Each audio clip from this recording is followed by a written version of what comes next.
Okay, it's 9:30, so we're going to go ahead and make a start. Good morning, everyone, and welcome to Fieldfisher's discussion group for corporate services providers. We have a packed agenda for you this webinar with speakers from different teams within the financial markets and products team in London and from across our European network. Next slide, please. Marsley Hale, Peter Nust, Sebastian Rieger and I will be discussing structured finance matters that we have seen from here in the London office. Christian Francis will be discussing real estate finance matters. Yanis Arifilidis will be discussing the Greek market, amongst other things, from his office in Athens.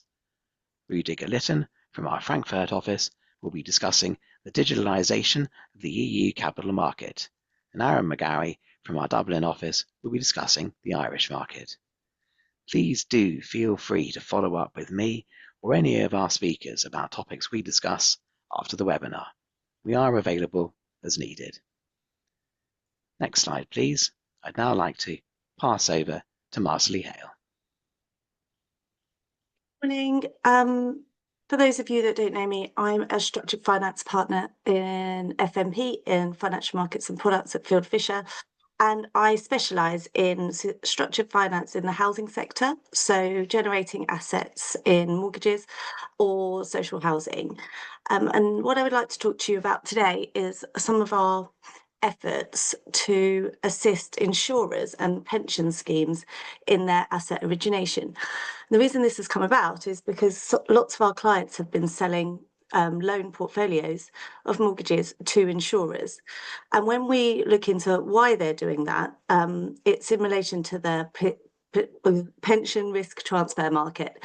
And I just wanted to give you a little bit of market context about the pension risk transfer market, because I think it's a market that CSPs, if not already, should be quite active in, because within this asset origination kind of drive, all of the structures will involve the roles that CSPs and their wider group provide. So I'm just going to give you a little bit of market context in relation to the size and what insurers are looking for in relation to asset origination. And I hope that's of interest. If you have any questions, we do have the subject matter expert for pension risk transfer here at Fieldfisher in Sebastian Rieger. He is a partner that insurers actively seek out to give advice on structuring investments. So working with him on the asset origination side has been really interesting. So if anything comes out of this that you don't quite understand or you would like to discuss further, please do let us know and I'll put you in touch with Sebastian and we can run that through with you. So just a bit, I know that we're tight on time and this is quite heavy going, so please forgive me. So the market context, the UK is in the middle of a significant transfer of defined benefit pension scheme liabilities from corporate balance sheets into the insurance market. The market is known as pension risk transfer, or PRT, and in very broad terms, each transfer involves a pension scheme transferring cash and gilts to an insurer, and the insurer investing all proceeds in a range of credit assets. This is an opportunity for CSPs on new deals, we think, and the potential demand for credit assets is enormous. A recent report by LCP, which is an actuarial consultancy, probably the best in the market, estimates a PRT deal volume of 550 billion over the next decade. Put simplistically, that's more than 500 billion of demand for credit assets over the next 10 years. The ideal credit asset for insurers is sterling denominated, yields cash flows that are fixed, has limited optional redemption terms, is long dated and investment grade rated. Insurers will typically be looking for sizable tickets, ideally 100 million plus. And that's why, you know, with the asset origination to mortgages, and that's why we're working together quite closely. There are now 11 specialist annuity insurers competing in the PRT market. Well, a few years ago, this was like a cottage industry in the UK and now has become a global investment destination. A number of the world's largest private asset managers have entered the market. Athora, part of the Apollo Group, acquired Pension Insurance Corporation for 5.7 billion. And Brookfield set up a new specialist insurer just for this purpose, Bluemont. And they have since also bought an established insurer, Just Group. In addition to the 11 insurers, there are also a small number of very large global reinsurers like Munich Re or Pac Life, who also provide additional capacity, and some are also on the lookout for assets. Overall, this has resulted in a competitive demand for suitable credit assets. However, the number of insurers and reinsurers is very limited, and most are London-based. And that makes it really easy for us to target them from a BD perspective, and also you. We know from our conversations with the participants in this market that asset originators of scale and sophistication are ripe and relevant for investment. So if you already have originators that you're supporting, it might be a conversation that they're very much interested in. The insurers, just in alphabetical order: Aviva, Bluemont, Canada Life, Just Group, Legal & General, M&G, Pension Insurance Corporation, Phoenix, Standard Life, Royal London, Rothesay Life, and Upmost. And just quickly, what they're looking for: they can get better capital treatment if they can match the cash flows of what they have to pay to policyholders with cash flow receipts on their investments. This is called matching adjustment, or MA. To get the MA benefit, insurers have to identify and ring-fence the precise assets which back particular policy payments. The ring-fence pool of assets is typically known as an MA book, but also you can already tell it looks like a securitization. The PRA has prescribed a number of formal criteria which assets in the MA book have to satisfy. They must be credit assets, bonds. The credit quality must be capable of being assessed through a credit rating. The cash flows must be fixed and not capable of being changed by the issuers of the assets or third parties, except where they are linked to inflation. And in a case of where issuers of the assets or third parties have the right to change the cash flow of an asset, i.e. optional early redemption by an issuer, where sufficient compensation paid, so make whole. Most insurers will already have an allocation to social housing. And this is where I see them regularly.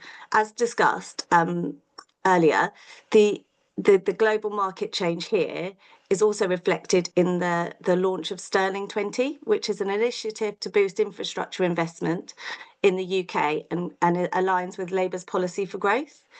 Whether or not that actually happens or not is kind of irrelevant, because the drive to get the defined pensions liabilities matched with these investments will carry on regardless. But there's already been a huge uptake in relation to Sterling 20. So Legal & General have invested 2 billion in 10,000 affordable homes. The largest pension fund, Australian Super, has pledged 500 million for rental homes. The direction of travel is for pension funds and insurers to increase investment in UK social housing. So just to summarise, insurers will look for inflation linkage, GBP denominated assets, predictability of asset supply, and assets with long maturities. The trades can be very large, 1 billion plus, and across a year, each established individual insurer is likely to target several billions worth of business. Insurers are therefore looking for investments in larger ticket sizes. We think investments will be structured as note issuances or programs, but there'll be no arranger, no joint mandated lead arrangers or book runners, one investor or a small syndicate, longer dated, greater certainty, potential for shaping the asset pool to get better pricing. All of that from a CSP perspective should also be quite attractive.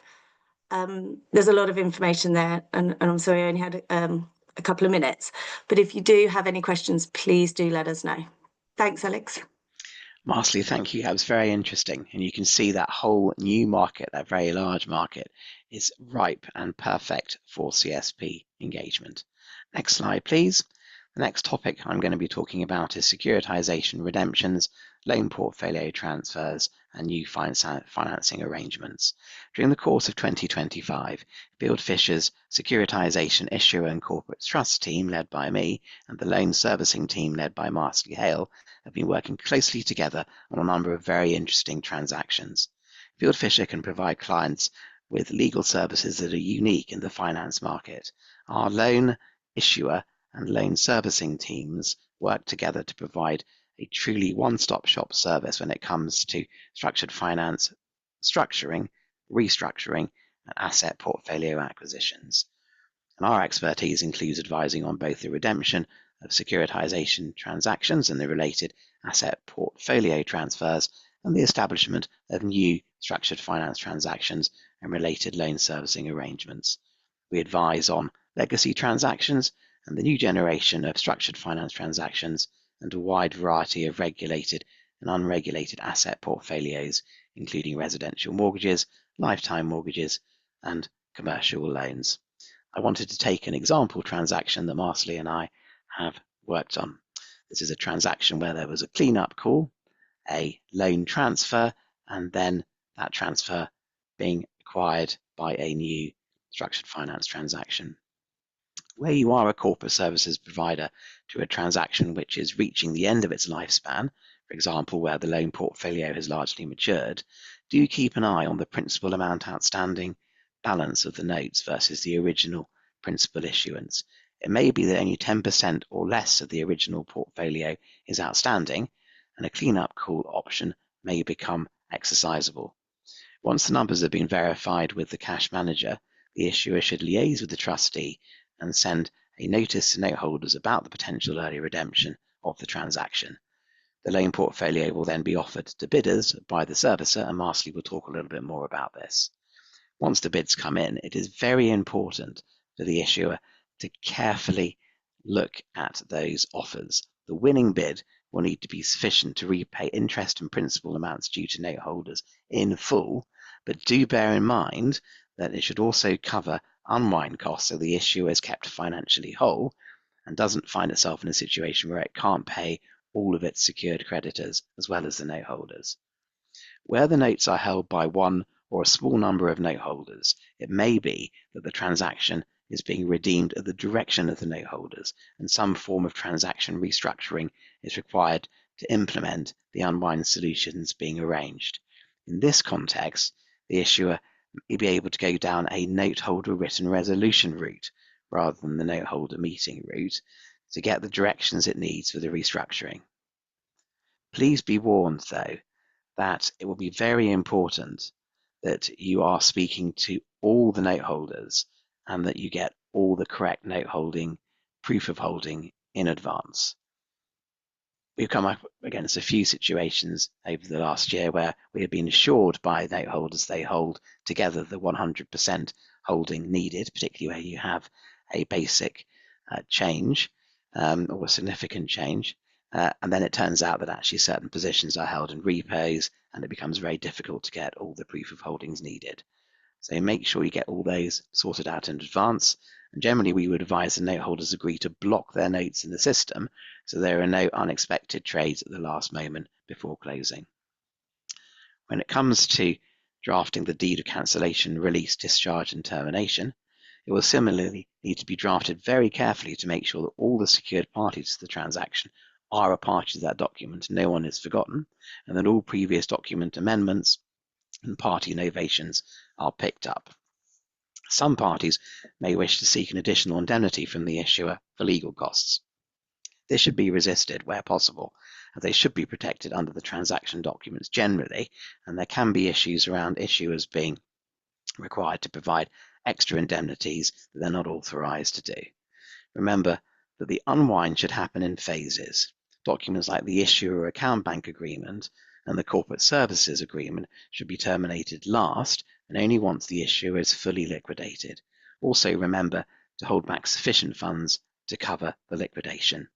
I'm now going to pass back over to Marsley on the servicing side. I just wanted to say some lessons learned. So on a clean-up call, there will be a provision in the terms that says the trustee will instruct or require the servicer to find adequate bidders to purchase the loans outstanding. And they need to do that at the amount outstanding under the notes. Not always an easy sell, because what's left in these transactions is usually not worth the amount that you have to pay back under the notes. And we have learned the hard way on a few of them that unless we tell people up front and unless they have a bigger reason as to why they'll buy these loans at par when they're already in shortfall or arrears, and there's going to be some kind of enforcement process on the underlying assets, there's probably no point doing it. So, and once you miss the cleanup call, as in you don't get the bidders, then you have to wait another year to do that. So where it has happened successfully, there's always been a bigger reason as to why someone wants to buy this portfolio. Sometimes, just as I've said, insurers want to blend some of this in with their existing structure. Often hedge funds are doing it because they have an allocation that they can't meet under a securitization, so need to get some more loans. Sometimes there is a reserve fund that whoever pays through the notes has access to. So from pre-financial crisis, they were quite hefty, those reserve amounts. So people, if they're in the know, will want access to that.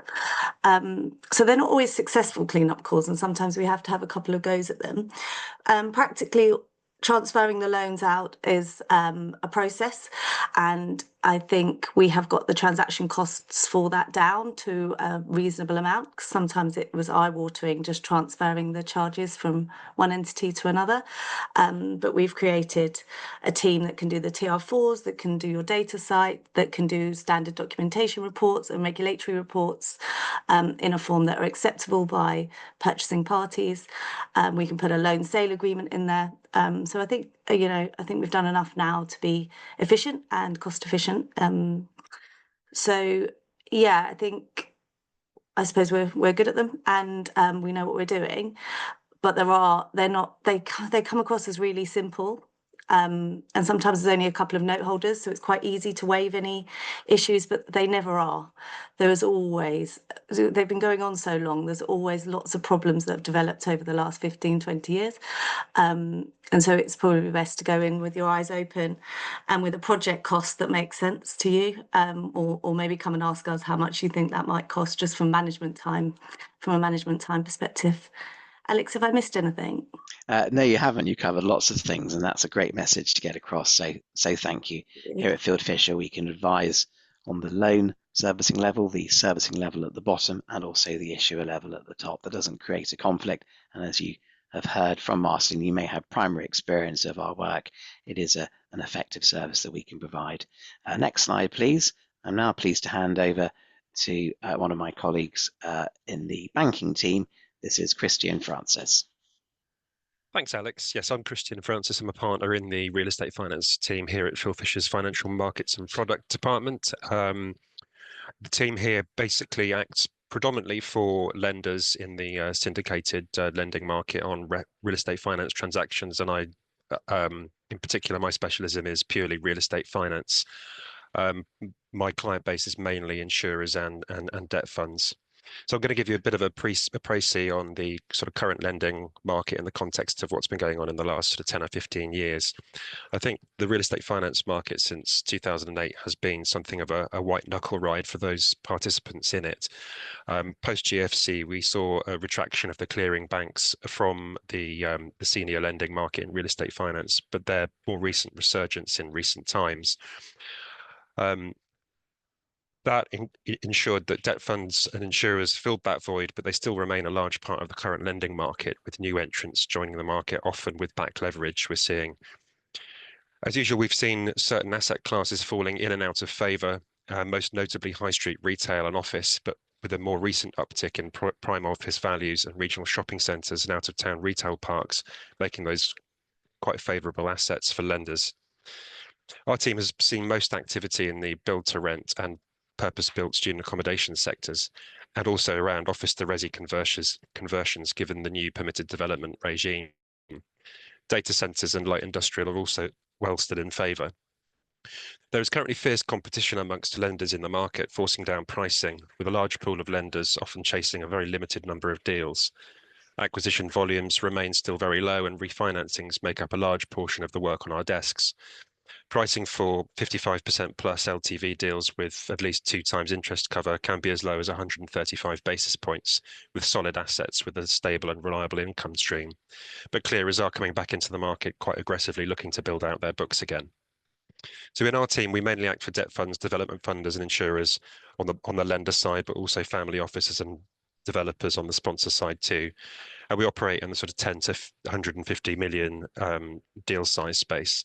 But the majority of our recent deals have been build-to-rent developments, both on the funding and refinancing post-stabilisation, We've seen a lot of PBSA deals, the refinancing of large residential portfolio properties in London for family offices, and more recently, an uptick in primary and secondary shopping centres in popular and well-served local areas, particularly around Birmingham and Manchester.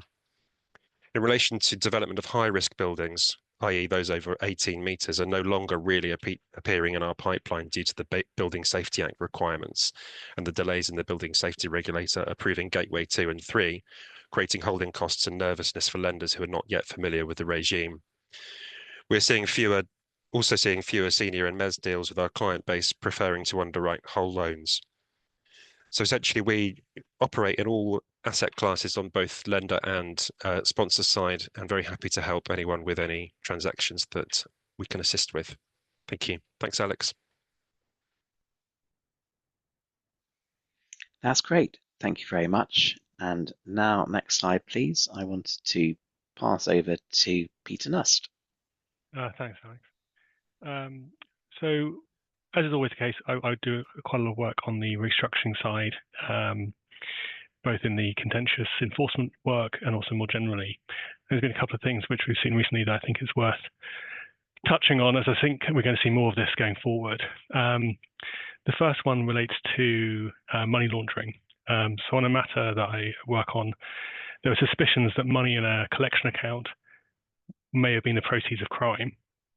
And there was a proposal to distribute some of those monies. Just to sort of go back to basics, the Proceeds of Crime Act 2002 sets out the primary offences related to money laundering. These are concealing, disguising, converting, transferring or removing criminal property from the UK, entering into or becoming involved in an arrangement which facilitates the acquisition, retention, use or control of criminal property by on behalf of another person, or the acquisition, use and or possession of criminal property. For the purposes of this call and the parties on this line, the second one is arguably the most important regarding the facilitation.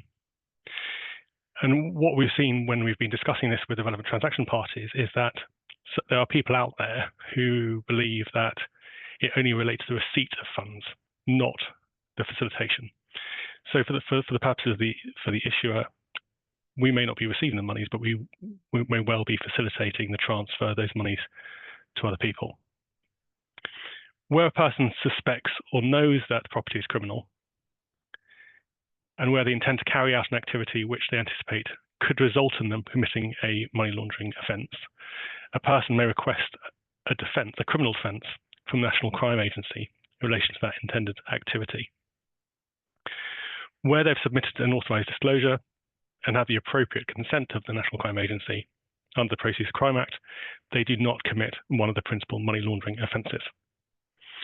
This notification or disclosure is done to a Defence Against Money Laundering, or DAML, Suspicious Activity Report, or SAR or SAR. These are issued, so we issued one of these DAML SARs in respect of the proposed distribution. The relevant form, which is issued through the website, requires a fair amount of information about the matter, the entities, etc., to allow it to be considered properly. This information can be shared. So in our scenario, obviously my client was not the only person who needed to have that approval. So the information could be shared amongst all the relevant transaction parties, so that the relevant SARs were clear that we were talking about the same thing, and that the information, the details, were consistent across the piece. However, it's notable though that the information that we sought has to be very specific, and it has to relate specifically to the action being taken. So for that distribution, we sought a clearance for that distribution only. We cannot and could not seek clearance for acting in our capacity in respect of that money as a whole, in respect of the whole transaction going forward. So should there be further distributions, we will need to seek additional DAML SARs to cover that further distribution. It's not a one-shot deal. Therefore, more DAMLs may be required.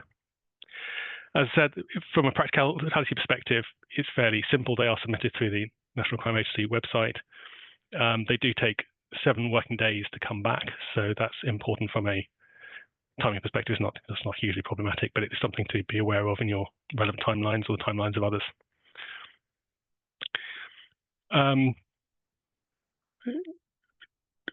Another issue, which arguably is not so much in the news anymore, is obviously sanctions, which remains out there, doesn't remain in place. I just want to touch on the fact that only the Office of Financial Sanctions Implementation extended the term of the bond amendment and restructurings license until 27th of March 2026. And just to refresh, if an issuer considers that has or may have bondholders which are effectively sanctioned persons, they have to ensure that no funds or economic resources are made available directly to those parties, or if a designated person, i.e. a sanctioned person, would be entitled, then such funds have to be frozen and not made available to that designated person until such time as they are no longer designated. What's important here is that this license allows a UK person to facilitate that restructuring on the basis of those conditions. Where a person issuer has carried out a transaction under the license, it must, within 14 days of carrying out such a transaction, provide HM Treasury with details in writing of the activities done, and would need to include an explanation of how the issuer has ensured that no funds or economic resources has been provided to the relevant sanctioned person. A person must also keep accurate, complete, and readable records on paper or electronically of any activity purporting to have been permitted under this license for a minimum of 6 years.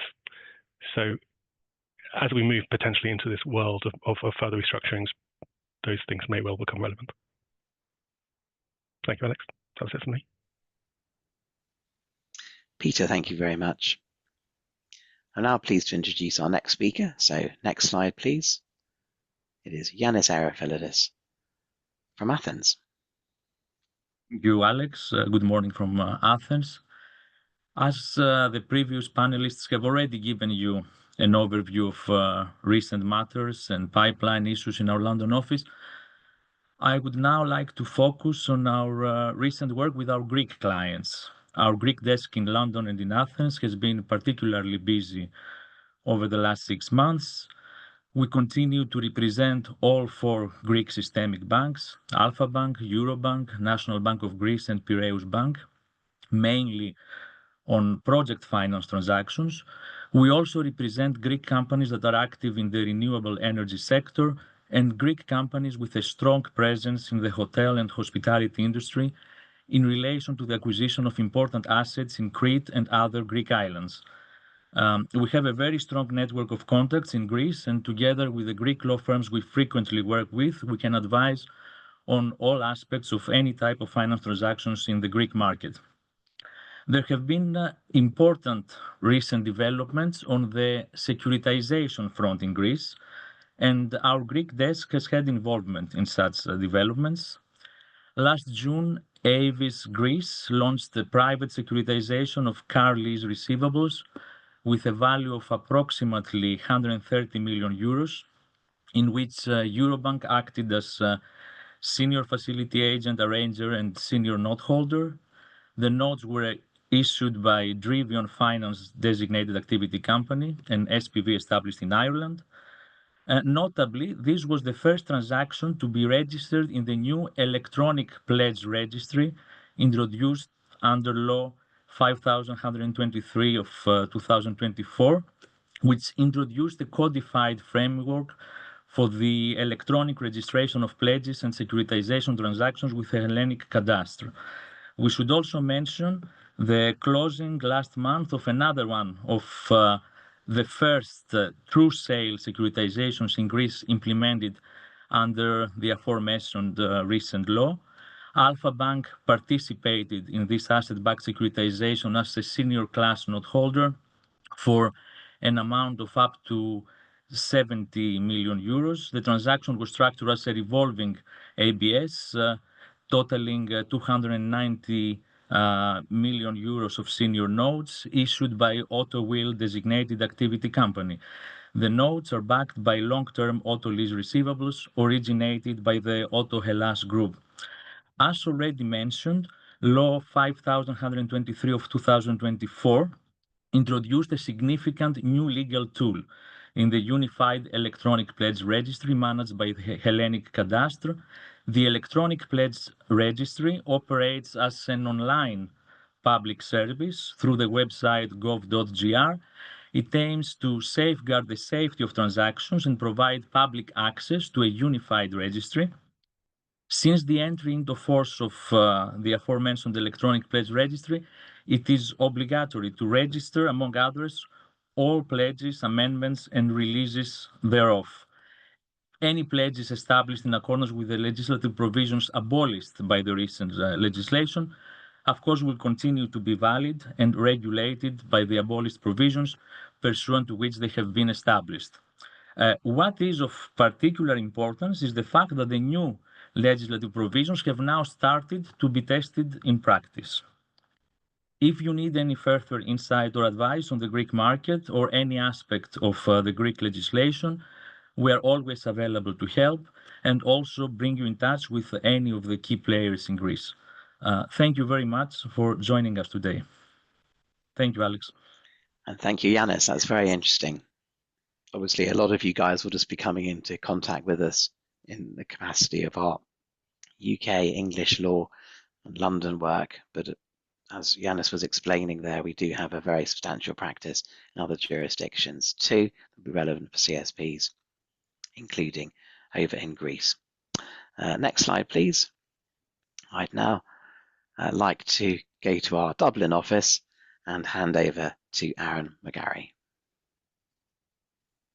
Thanks, Alex. Good morning, everyone from Dublin. I just wanted to sort of touch on a couple of themes that we're seeing this year in particular, although not a new one, which is the regulatory burden.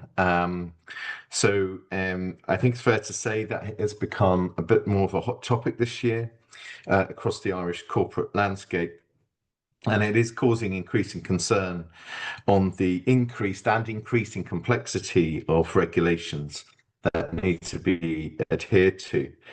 So earlier this year, for example, PwC did quite a bit of research globally on market participants' views on the level of regulation. But it found in Ireland in particular, 97% of the respondents cited the increasing levels and that increasing complexity of regulations as posing a significant challenge to enable them to comply. Now, Ireland there is specific reasons for that in some ways, in the sense that Ireland is an open economy. A lot of its economic activity is export driven, and so therefore there is a need to comply with multi-jurisdictional regulations, and they are ever changing and they're ever more burdensome. But worryingly, it does also seem that Irish companies in particular are not really utilising technology on enough critical mass to help them with this task, and that certainly will be the challenge going forward. So though I cited the problems there, it's not that it's gone unnoticed. Just this September gone, the Irish government has sort of launched a new initiative to enable red tape, as they see it, to be reduced. And to make Ireland more competitive. And so it's focused on 6 key areas, such as boosting foreign direct investment, introducing initiatives to roll out education for SMEs, especially on how to use new tech, such as AI and other things, to help with the regulatory burden and drive innovation. And this is also tying into a sort of into the broader EU drive led by Mario Draghi to see regulation at the EU level become less burdensome and more streamlined in an effort to kickstart wider EU economic activity and produce greater growth and wealth across the bloc. I think the other sort of interesting news is out of Ireland is the announcement by the government last month that it wants to sell its stake in PTSB It's currently got 54.7% of the ownership of that bank. This will see the Irish government finally exiting ownership of the three main Irish clearing banks that it was forced to bail out during the crisis in 2010-11. Now, there's been an awful lot of speculation as to who might buy it and the pros and cons for it and the timing of them doing so right now. But what is interesting is the high deposit levels PTSB holds from customers. Now, Ireland's not particularly an outlier in the EU in this, but across all of its main banks, Irish individuals do tend to hold more in deposit accounts than elsewhere in the EU, making it a pretty attractive target for another bank or possibly a private equity house looking to gain access to the Irish market. And at the moment, the clearing banks are tending to are back in profit and are making good money. So it would be, it's a good time to sell. It's a largely positive for the Irish government that this is the case, and it will hopefully see a price attained that will at least get a modest return on its bailout. The negative, I suppose, on this is these high prevalence of EU citizens, this high prevalence of deposit holding by EU citizens generally, and to stash money in traditional banks is hindering the EU's wider drive to full banking union and its desire to see such money put to better use, such as investing in stocks, ETFs and the like, to better achieve their strategic objectives. So one to look out for here, with a sale of PTSB hopefully being completed in Q1 next year and representing the final chapter of the Irish banking crisis some 16 years after it started. Thanks very much, Alex. Aaron, thank you. That was very interesting, and it's always interesting to hear about ongoing developments in the Irish markets. I'm now going to go over to Germany and hand over to my colleague Rudiger Litten in our Frankfurt office. And a hearty good morning from an almost sunny Frankfurt. I'm going to try to share my screen. Just a thumbs up if you can see my screen. I'm going to give an update on the digitalization of the capital markets, on MiCA more specifically. Let the world be a disruptive place. In Europe, we are following our plans and projects, and here we are, a new child has been born. And what a beautiful one. She's called MiCA, and that's short for Markets in Crypto Assets Regulation. She's fully applicable, and at the moment, the level 2 and level 3 tsunami is rolling out. It's been a fair success. There are 25 authorized e-money tokens under MiCA already, and 78 crypto asset services providers have been registered in Europe. If there is a law that deserves the title of being big and beautiful, here we have clearly a candidate. MiCA basically attempts to create a full regulation of almost all aspects of the digital capital market. It regulates the products, it regulates the markets, it regulates the actors. So the big question is, how does MiCA fit in with the rest of the capital market law, and in particular with MiCA, with MiFID? And here the rule is very simple and clear, and it is where MiFID applies, MiCA doesn't. So whenever there's a question of whether a certain financial capital market products is a MiFID product or a MiCA product, you have to check first if it is MiFID, and only if it isn't, then MiCA may apply. So the concept really is to create parallel universes.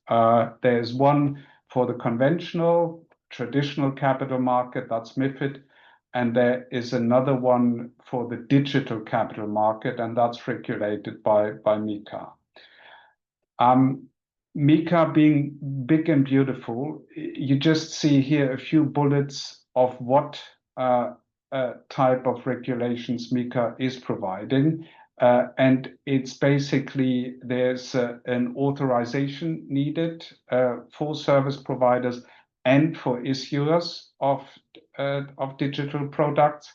There's governance provisions, there's conduct of business rules, there's a prospectus required, there's a market abuse regime, and there's many rules on competent authorities and their powers. So really, it's a big picture, big and beautiful law.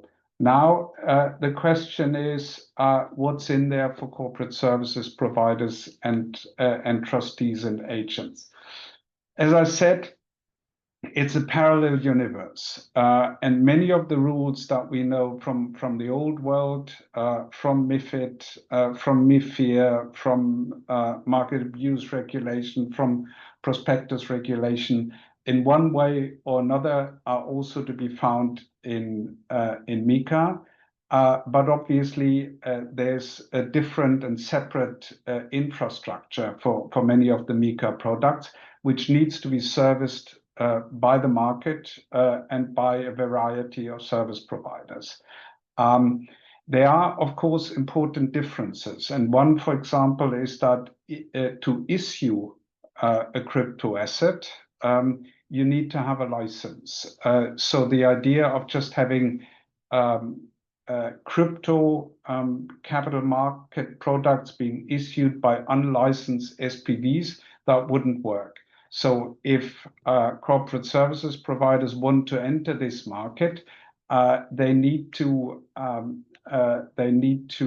familiarize themselves with getting an authorization, with getting a license for setting up those SPVs. And another, perhaps also equally important point is that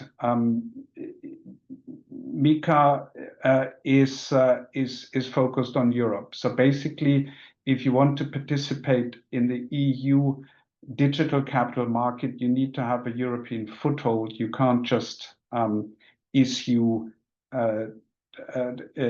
crypto assets and provide services from outside Europe. Again, that may be an interesting chance for the market service providers to get a foot in the door. Thank you very much. That's my part, and I'm handing back to London. Rüdiger, thank you very much for that very helpful and very detailed talk. I'm now pleased to hand over to my London colleague, Sebastian Rieger. Alex, and thank you, Rüdiger. Good morning, everybody. I'm drawing the link between what Rüdiger just talked about and looking at cryptocurrency transactions in the UK. And this is in particular not to retail investors not being able to buy crypto assets as such. The FCA had a particular ban in place which prevented the issue of exchange-traded notes to retail customers in the UK. By contrast, that was possible in the EU already. One of our clients runs a program, Exchange-Traded Notes, which was initially aimed at professional investors.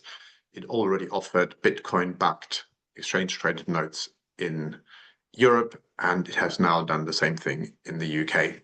I want to start very quickly with a bit of context, because I think cryptocurrency is one of these emotive topics where people come at it with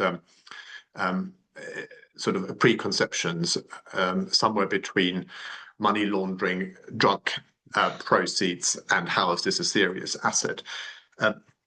My own personal experience is that I'm a trustee on the endowment committee of a very large charity, and we have substantial, it's a multi-million-pound investment with various managers. And what we saw earlier this year, managers come to us and say, what's your view on investing in crypto? And I think everybody, the conservative bunch we were, took a deep breath and looked at them and thought, where have you come from? And what they started to talk about, and I think that's very interesting, is a shift in perspective because a lot of portfolios have moved into gold over the last 6 months, given the uncertainty politically, economically, and gold investments have become a very important protective part of portfolios. And investment managers are starting to look at cryptocurrency very much in the same way. They see it as a storage of value.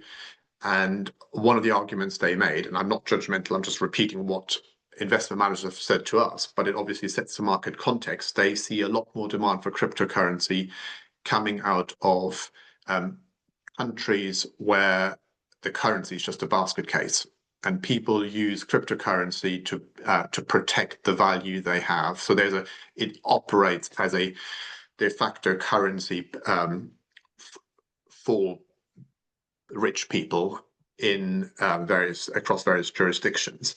And as a result, they're seeing cryptocurrency as a potential, I'm not saying equivalent to gold, but they see it as a potential element of a portfolio to protect value. So it's interesting to see whether there's greater demand for crypto coming out of institutional portfolios, and the development of crypto exchange traded notes clearly plays a role in all of that.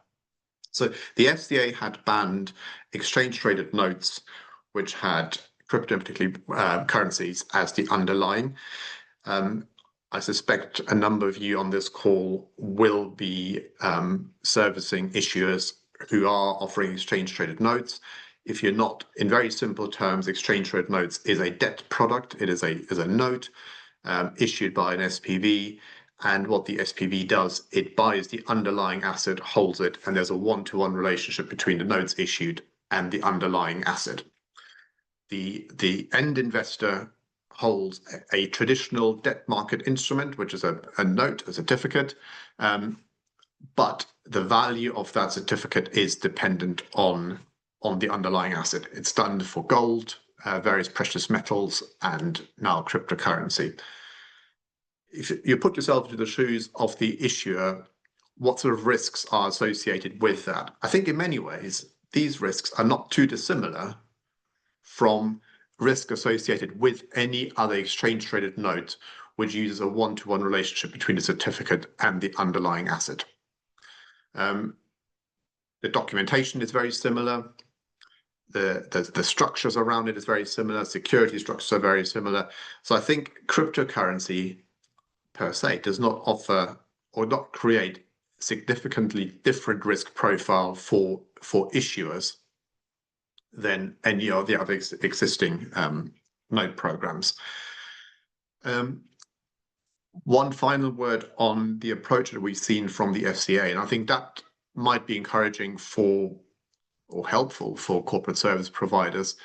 What we have seen as part of the listing process and the submission of the prospectus to the FCA, that there was very clearly a moderation going on in the background by the FCA. They were comparing prospectuses submitted by the various established players, and they were picking and choosing the elements which they felt were of particular relevance.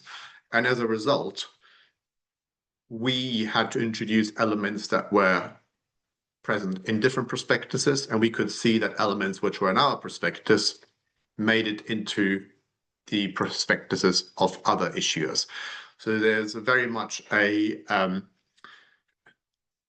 endeavor by the FCA to ensure that there's a consistent approach across the market, which, while might be frustrating for individual issuers because you have to keep adapting your prospectus, it shows that it creates a level playing field and probably a very similar risk profile for issuers across the board, because the FCA ensures a level of consistency.